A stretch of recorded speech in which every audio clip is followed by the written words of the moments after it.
শুভেচ্ছা সবাইকে। আজকে আমরা কবি সুফিয়া কামালের তাহারই পরে মনে কবিতাটি একদম সুন্দর করে বিশ্লেষণ করে ব্যাখ্যা করে পড়ার চেষ্টা করব। তো প্রথমে আমরা সুফিয়া কামাল সম্পর্কে একটু জেনে নেই। দেখো, জন্ম এবং মৃত্যু এই দুইটা একটু তোমাকে মনে রাখতে হবে, তবে খুব বেশি গুরুত্বপূর্ণ নয়। তবে যেটি পরীক্ষায় আসবে, নারী আন্দোলনের প্রতি হওয়ার কারণে তাকে জননী সম্ভাষণে ভূষিত করা হয়, এটা কিন্তু পরীক্ষায় প্রত্যেক বছরই আসে এবং সবচাইতে ইম্পর্টেন্ট পার্ট তার গ্রন্থগুলো তোমাকে মনে রাখতে হবে। সাজের মায়া, মায়া কাজল এবং কেয়ার কাটা। তো অ্যাডমিশন টেস্টের জন্য বলো, এসএসসির জন্য বলো, তিনটা গ্রন্থ কিন্তু খুবই গুরুত্বপূর্ণ। হ্যাঁ, তো চলো আমরা একটু ব্যাখ্যা করে পড়ার চেষ্টা করি। তো দেখো, তার এই পরে মনে সুফিয়া কামাল। এখন কথাটা হচ্ছে কি, এইখানে মূলত তোমার যে কবিতাটা, এটা হচ্ছে সংলাপ নির্ভর। সংলাপ মানে কি ডায়ালগ, একজন প্রশ্ন করে আরেকজন উত্তর দেয়, একজন প্রশ্ন করে আরেকজন উত্তর দেয়। তোমরা ইংরেজিতে ডায়ালগ লিখে থাকবা বা বাংলায় কথোপকথন লিখে থাকবা, তাই না? তো ওইভাবে আসলে আগায়, যার কারণে এই রচনাটি হচ্ছে একটি সংলাপ নির্ভর রচনা। এটি কিন্তু পরীক্ষায় বারংবার আসে। তারপরে চলো আমরা আসলে দেখি এখানে কি ঘটে। এখানে আসলে দুজনের মধ্যে কথোপকথন হয়, ঠিক আছে? একজন হচ্ছে কবি, ঠিক আছে, একজন হচ্ছে কবি, কবি হচ্ছে সুফিয়া কামাল নিজেই, আর দ্বিতীয় ব্যক্তিকে কবি ভক্ত। কবি ভক্ত মানে কি, ধরো কবির যারা হচ্ছে, কবিকে যারা পছন্দ করে, কবি লেখা যারা পড়তে চায়, তেমন একজন, ঠিক আছে? তাহলে এবার আমরা একটু ব্যাখ্যাটা পড়ার চেষ্টা করি। চলো, প্রথমে তোমার কবি ভক্ত প্রশ্ন করতেছে, হ্যাঁ, কাকে? কবিকে। হে কবি, নীরব কেন? ফাগুন যে এসেছে ধরায়। তার মানে বলতেছে যে ধরা মানে আসলে পৃথিবী, তাহলে পৃথিবীতে তো ফাগুন চলে আসছে, আপনি এখনো নীরব কেন?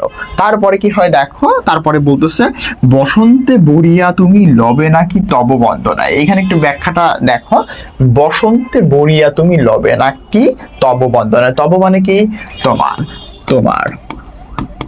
আচ্ছা, তারপরে কি বরিয়া মানে কি বরণ করে, হ্যাঁ, বরণ করে। আচ্ছা, বরণ করে নিবে কিনা তোমার বন্দনা। বন্দনা মানে এখানে মূলত বোঝানো হয়েছে কবির যে মানে বন্দনা বা প্রশংসা করার যে ওয়ে, অর্থাৎ লেখালেখি, গান, কবিতা ইত্যাদি আর কি। তো বলতেছে যে কবি, পৃথিবীতে ফাগুন চলে এসেছে, আপনি কি বসন্তকে বরণ করে নেবেন না আপনার লেখার মাধ্যমে? তারপরে কি হচ্ছে দেখো, কহিল সে স্নিগ্ধ আখি তুলি। স্নিগ্ধ আখি তুলে কে বলতেছে? কবি সুন্দর করে স্নিগ্ধ আখি তুলে বলতেছে যে দক্ষিণ দুয়ার গেছে খুলি। দক্ষিণ দুয়ার খোলা মানে কি, মানে বসন্তের বাতাস কি শুরু হয়ে গেছে, অর্থাৎ বসন্তের আগমন কি ঘটে গেছে কিনা, ওইটাকেই নানাভাবে ইন্ডিকেট করা হয়েছে যে দক্ষিণ দুয়ার গেছে খুলি, মানে দক্ষিণ দুয়ার খোলা মানে কি এখানে বসন্তের আগমন, আগমন কি ঘটেছে। তারপরে বলতেছে কি বাতাবি নেবুর ফুল ফুটেছে কি, ফুটেছে কি আমের মুকুল। দক্ষিণা সমীর তার গন্ধে গন্ধে হয়েছে কি অধীর আকুল। তার মানে বোঝাচ্ছে কি, তিনি আসলে বসন্তের যে বৈশিষ্ট্যগুলা সেইগুলা দিয়ে কোশ্চেন করতেছে কবি ভক্তকে, যে দক্ষিণ দুয়ার কি খুলে গেছে, কিংবা বাতাবি নেবুর ফুল কি ফুটেছে, বা তোমার হচ্ছে আমের মুকুল বসন্তের সময় আসে, তাহলে সে আমের মুকুল কি ফুটেছে, বা এই যে দক্ষিণা সমীর মানে কি দক্ষিণ দিকের বাতাস, হ্যাঁ, তার গন্ধে গন্ধে হয়েছে কি অধীর আকুল। তার মানে কি আমের মুকুলের গন্ধে দক্ষিণ দিকে যে বাতাস, সেটা কি গন্ধে আকুল একটা পরিস্থিতি তৈরি হয়েছে, অর্থাৎ বসন্তের যে বাতাস সেটা কি আমের মুকুলের গন্ধতে ভরে গিয়েছে, বা যে বাতাবি নেবুর ফুল কি ফুটেছে। আচ্ছা, তারপরে বলতেছে এখনো দেখনি তুমি। কবি ভক্ত আবার বলতেছে আপনি এখনো দেখেন নাই।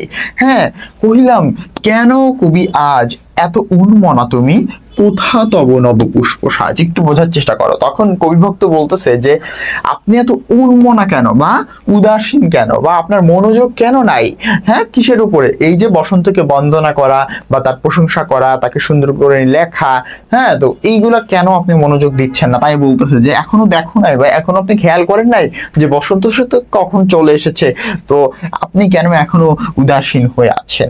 কোথা তব নব পুষ্প সাজ মানে কি নতুন পুষ্প সাজ বলতে কি বোঝাচ্ছে আসলে, তার কোথায় তার প্রিপারেশনটা বা সকল বসন্তের বৈশিষ্ট্যগুলোর ফলে কবি যা করবেন তাকে সেগুলোকে আসলে বলা হচ্ছে কোথা তব নব পুষ্প সাজ। তার মানে কিন্তু এখানে কোশ্চেন করে দিল কবি ভক্ত। কহিল সে সুদূরে চাহিয়া অলোকের পাথার বাহিয়া। এটাকে একটু বোঝো। কবি এখন হচ্ছে সুদূরে চাহিল এবং অলোকের পাথার, অলোক মানে আসলে সাগরের, মানে সাগরের পাড়ের দিকে তাকিয়ে, হ্যাঁ, অলোকের পাথার, পাথার মানে আসলে সাগর।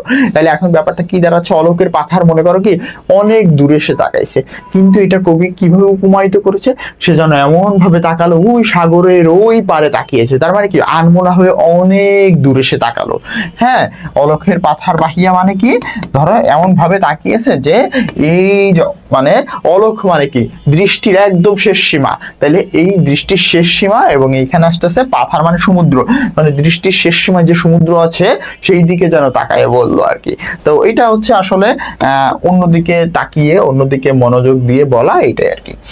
তারপরে বলতেছে তরি তার এসেছে কি বেজেছে কি আগমনীর গান। আচ্ছা, তরি তার এসেছে কি মানে মূলত তিনি কি এসে পৌঁছিয়েছেন, কে বসন্ত কি এসেছে এটা বোঝানো হচ্ছে, এবং বেজেছে কি আগমনীর গান। এখন আগমনী গান কোনটা?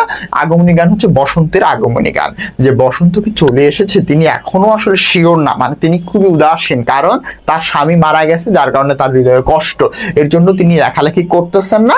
পাশাপাশি দেখা যাচ্ছে কি তার হৃদয়ের ভিতরে একটা দুঃখ কষ্ট ভারাক্রান্ত মন নিয়ে তিনি আসলে আশেপাশের প্রকৃতির দিকে খেয়ালই করতেছেন না। তারপরে বলতেছে কি তরি তার এসেছে কি বেজেছে কি আগমনীর গান। তারপরে বলতেছে ডেকেছে কি সে আমারে, অর্থাৎ আমাকে কি সে ডেকেছে, শুনি নাই রাখি নাই সন্ধান। তার মানে এখানে কিন্তু বসন্ত অর্থাৎ কবির সাথে বসন্তের একটা কি হচ্ছে অভিমানের জায়গা তৈরি হয়েছে, যে তরি তার এসেছে কি বেজেছে কি আগমনের গান, ডেকেছে কি সে আমার, মানে কি বসন্ত তাকে না ডাকিয়ে চলে আসছে, হ্যাঁ, এবং শুনি নাই রাখি নাই সন্ধান। অর্থাৎ কি প্রকৃতিতে আপনার যাই হোক না কেন প্রকৃতির যে নিয়ম কানুন সেগুলো চলতেই থাকবে, তারই বাস্তব প্রমাণ হচ্ছে এটা যে ডেকেছে কি সে আমারে। তার মানে কবিকে কিন্তু না জানিয়ে না ডেকেই কিন্তু বসন্ত চলে এসেছে।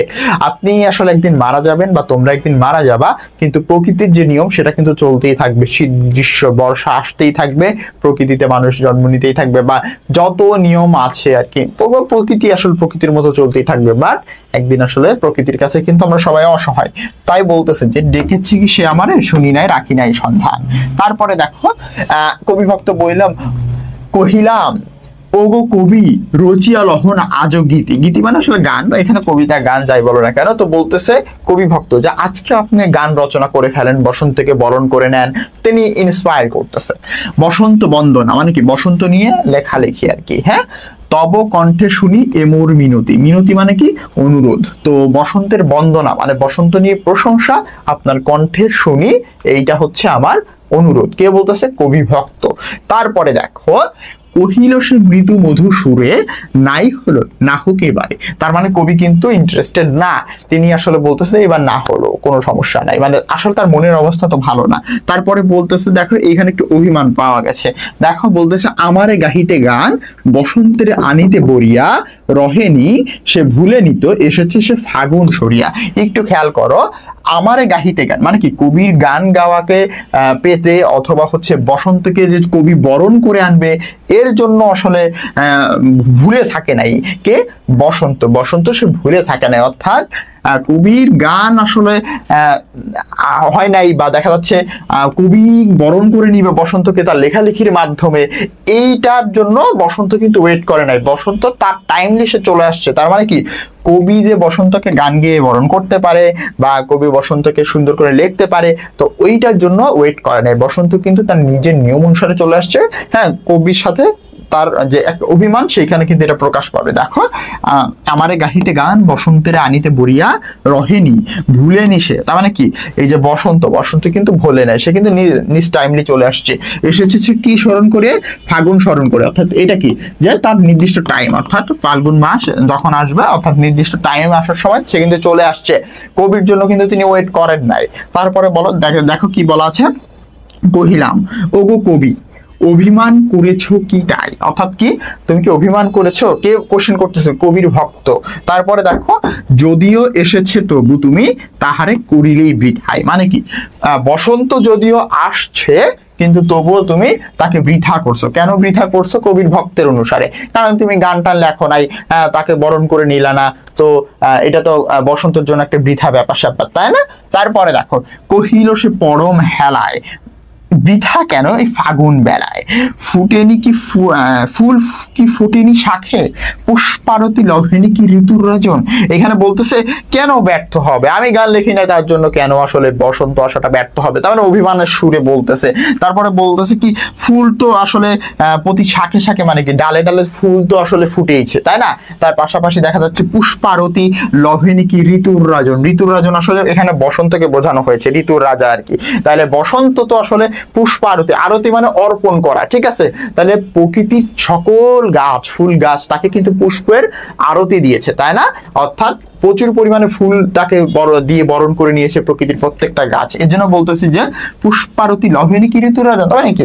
কেন আমার গানের জন্য কেন, আরো কত ফুলের বিশাল একটা সম্ভার তিনি পেয়েছেন।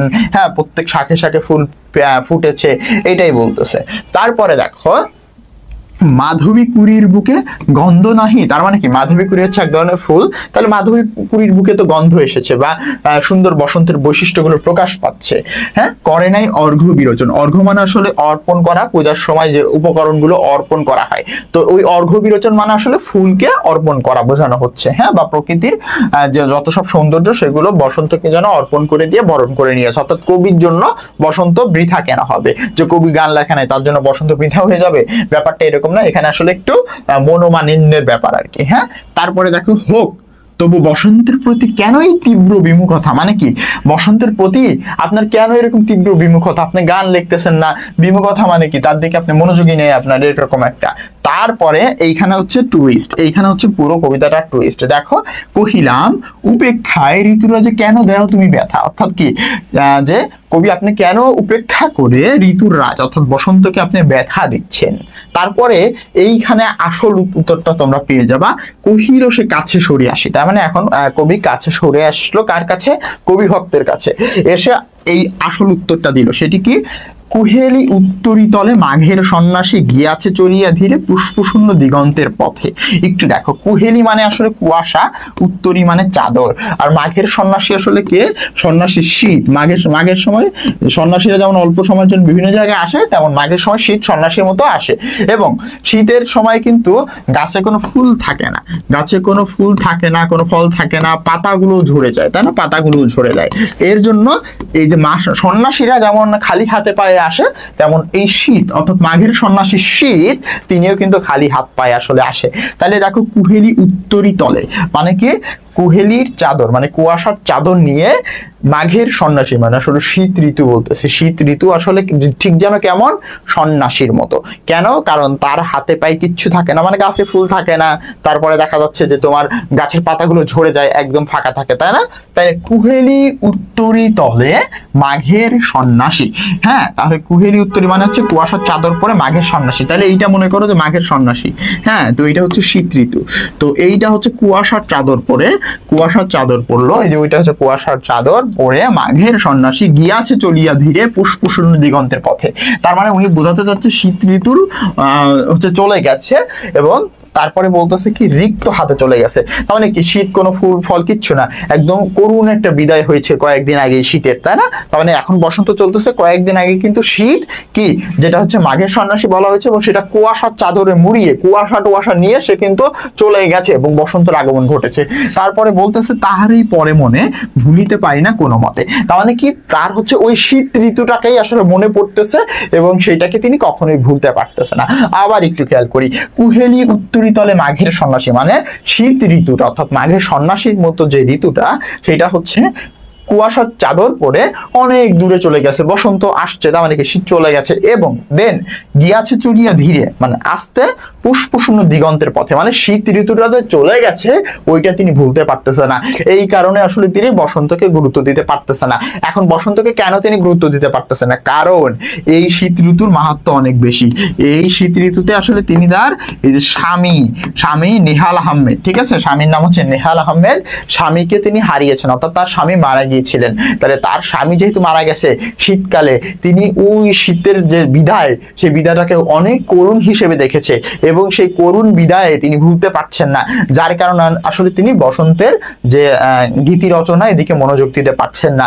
তো আসলে আলটিমেটলি লাস্টের অংশটা থেকে তোমাকে বুঝতে হবে আসলে কেন তিনি লিখতে পারছেন না, কারণ তিনি শীত ঋতুকে ভুলতে পারতেছেন না। কেন ভুলতে পারতেছেন, ওই সময় তার স্বামী নেহাল আহমেদ মারা গিয়েছিলেন। তো এর জন্যই আসলে কবিতার যে তাহারই পরে মনে নামটা, এইটা আসলে সার্থক হলো।